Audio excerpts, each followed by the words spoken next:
Hey guys, welcome back. So, ngasi video sdadi mayam haidi like mamangi video the request to be rakiba adumaina separation gumba tokna khaba mina kai khalli like x to na kai feel to we have da adugum bagi reading oidoine ado ngasi gi susu pick a pal reading oigani pick a pal reading haidi pal ani khaido oga adudagi pal era pal bira apa pick to biraga tauba reading do oyoine so ngasi gi reading sisu general reading oigani maram aduna personally resonate yamna tawaktaba suyai adui taraga su kaina khiba leiba hai ayambana di loi lerongani ko ado x tuna kai feel tawri move on taw khraba tawdriba habado pal ani khaido ga yengase so ahanba pal pick tawrom da hana mai on so let's get into the video.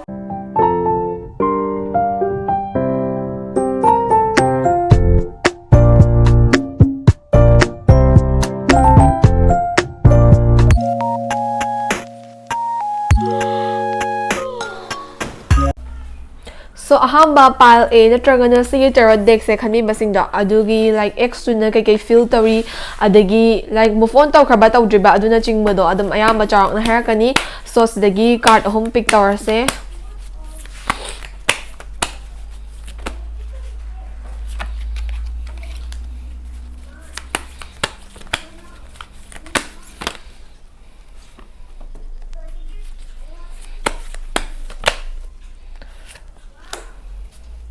So card home se pick tawre Wheel of Fortune haiba amne Princess of Pentacles reverse ne aduga the Tower haiba card chiga pick tawre ba ko ado card amam na kai hai no habadu ay amam to ina haijarake ahamba card china x na hoji kai feel tawri habadu oidoine ba ko pal e khani basingi se or x or separated oi khaba mi hai tare ko adum relationship na ramaga tokna khibadi x dum hai adu tar so yare ne separated oi khaba mi sisina kai feel tawge Wheel of Fortune hariba card sige card chi matungin hojiki like me sina haidar ko separated oi khaba mi sina moigi life da hojik se daw yaba gumba fortunate events haigadra adugumba khara thoiba adu singduna maram origa moigi life da hojik se happy oiba aduga sige relationship sige maram na pangna khanda ba haidar ko haidi khallaga su thoidokna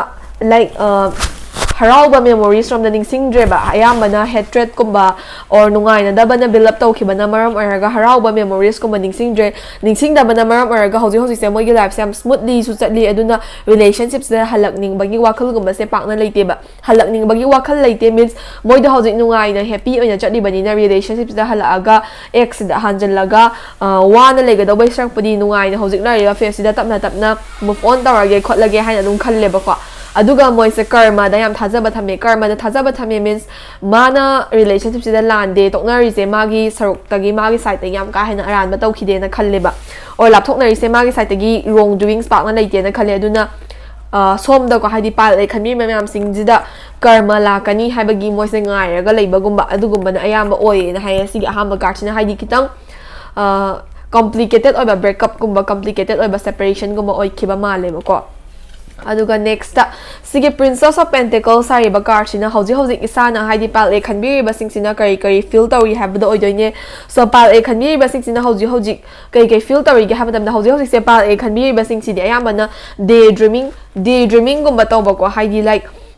relationship se asomgi side tagi haidi side amadagi di oiroi or hallaroi habado khallabane ba adui daraga su isagi side tagi di oigini habagi like wakhal da mondrang sana bagi tapta nungai raga wakhal nungai raga leiba unrealistic oiba expectation thamba aduga relationship se oithokna ba kari tawrage habdi kyabda tawdaba just wakhal da dang khalaga mut nungai raga leibagi mong tawe ba ko aduna sigi second card china kai haige hamatamda hojiki phibam sida daydreaming tawba wakhal nungai raga thaba oina dem na pangthok tabida just layeraga relationship se among halakani habagi wakhal thado o second chance ama yenge haitaraga di approach to tawro na traga di atopa partner duki side gi approach lakani habagi wakhal thado o haba se sigi second card china hairiba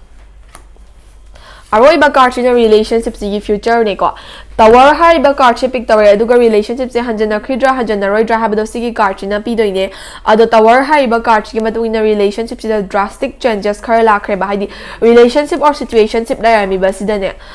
like phazana loina rambata su circumstances khar dagi condition khar dagi lapthokna base thina lapthokna gre ba haidi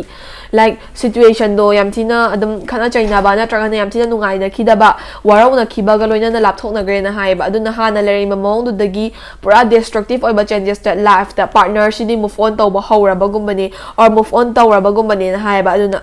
sigi relationship se like relationship or situationship se halakidra habida ngai bado adu da matam mangbo oina thokani hadi relationship se amu hanjal le hai darga so one sided effort ki tab da chatpa or khara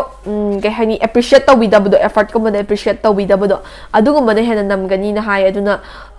mostly relationship se give up tawbane hena phabagi mong da oye ko haidi sigi chat khaba partner or chat khaba ex amu hanjan bagi wakhalon se pakna lai taba adu jina maram oraga hanjan darga su nungai ba part yam pakna lai tre haba gumba ne ba so sigi relationships mostly give up tawbane hena phare haba advice se lai ba sida lore pal a gi situationship or relationship reading se nga sigi reading se yam pakna ni sang ro edi darga su dum yangminar se haidi yam na sang reading sina January ID 2000 January reading na pra 2021 je yearly reading oina su torake bako ado jodek ko ya tausira or na traga na adum pal pick tar tausira di san ai adum khala age ado ngasi ga na di pal ege reading matang side loi jare thank you for watching next kisina palbi na traga na sige deck se khani basin da adugi situationship or relationship ta kaina khaba mi duga kai like condition na yige habado yeng doine ado card cha na pick tarage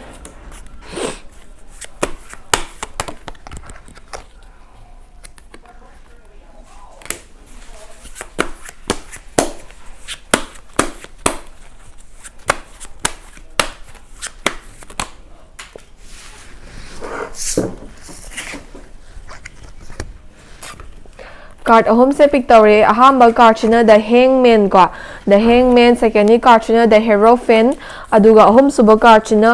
knight of cups so ye card ahom je pick tawre ba ko ahamba sina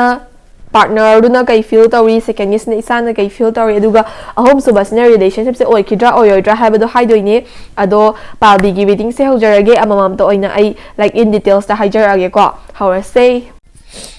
so palbi gi ahan ba card ko sigi da hangman hari ba card si matungina palbi gi separated oi khaba partner se separated oi ba partner sina kari hozik present da kari feel tori ge ha matam da hoziki partner sing sina di relationship se among readjust taraga like hanjin da ba ya kidra or kari improve taraga hanjin da ba ya ki ga dage haidi hanjin da ba ya ni hai tar gi di magi ba ego magi ba needs myam do sacrifice to aga relationship se amtang last chance ma pi kisira adumaina khan ba di leiba adui taraga moigi side gi like noi sigi palbi khanmi ba sing se move on tawgraba tawdribra habado khangdabagi ko approach tor pa sengam dabagumba adui taraga su moigi wakhalda approach se lak taraga di haidi palbi khanmi ba sing sigi side gi approach lak taraga di relationship se second chance ma pi gi re adjust tawi ge moigi damagta sacrifices khara pi gi haibagi wakhalda leiba aduna palbi khanmi ba sing sina ex or haidi partner separated akwa partner se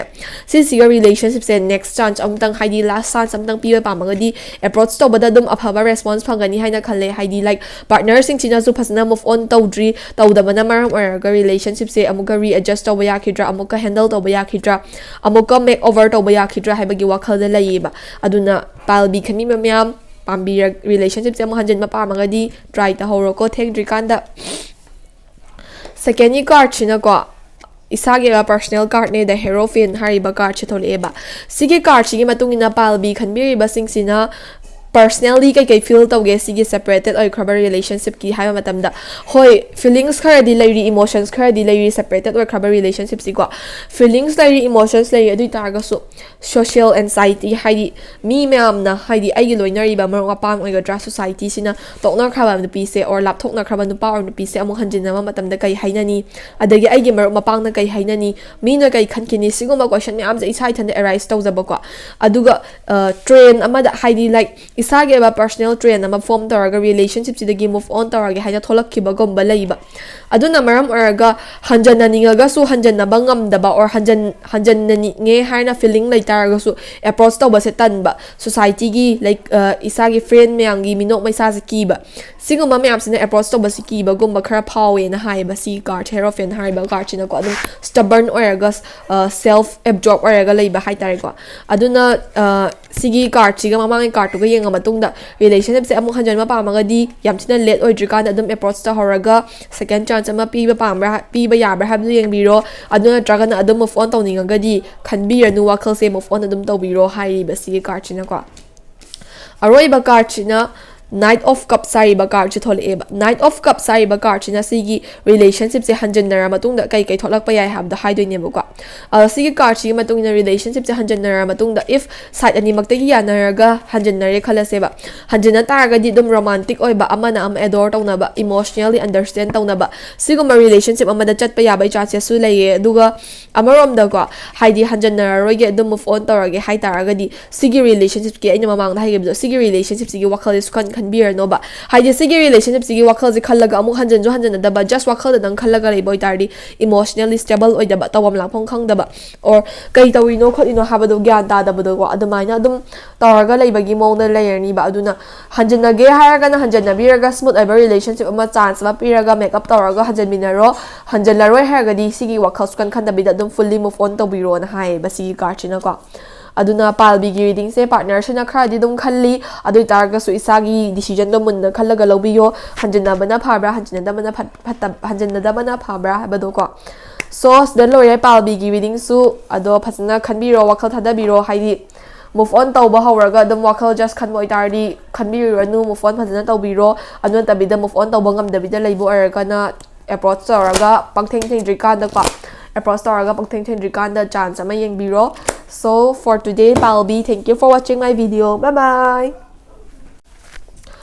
So, ngasi video se matang sa delusion jarage, ado pick up pal reading se general reading oy banina yamna personally resonate taram da basuyay, ado na personal reading taw bininga gadi ay Instagram link to ay description box adum hapcharam ge, ado da changaga DM taw biraga personal reading adum taw bibayani. So ngasi nandi matang sa delusion jarage, ado ga ay do adum mamang na thagat kiba adumana reading video na taba adum blog macet